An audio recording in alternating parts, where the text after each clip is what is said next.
Via Valen menikah dengan Chevra Yolandi pekan ini selama 5 hari, siaran langsung di Indosiar.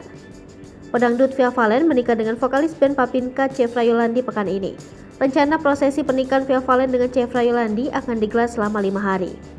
Seluruh acara pernikahan Via Valen dengan Chevra Yolandi juga akan disiarkan stasiun televisi Indosiar.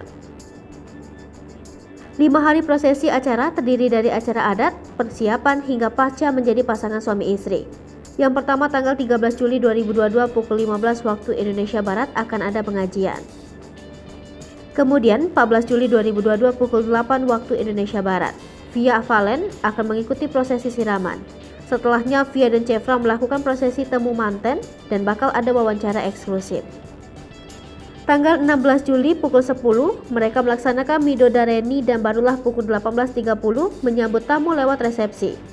Prosesi mapak pengantin menjadi rangkaian terakhir pada 17 Juli. Chevra telah melamar Via di hadapan para keluarga pada 11 Mei 2022.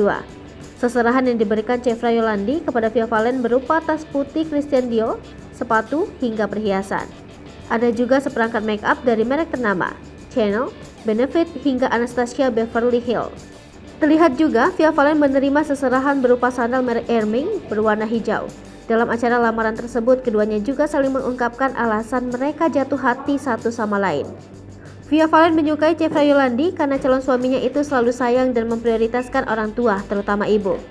Sedangkan Chevra mengaku Via memiliki kepribadian kuat, tegar, tidak pernah mengeluh, baik dan berbakti kepada orang tuanya. Chevra sangat bersyukur ia dipertemukan dengan Via. Sebagai informasi, Via terpaut usia 3 tahun lebih muda dari Chevra yang kini berumur 34 tahun.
Hai pemirsa Sri Popo TV, jangan lupa komen, like, dan subscribe, serta tonton terus berita-berita terupdate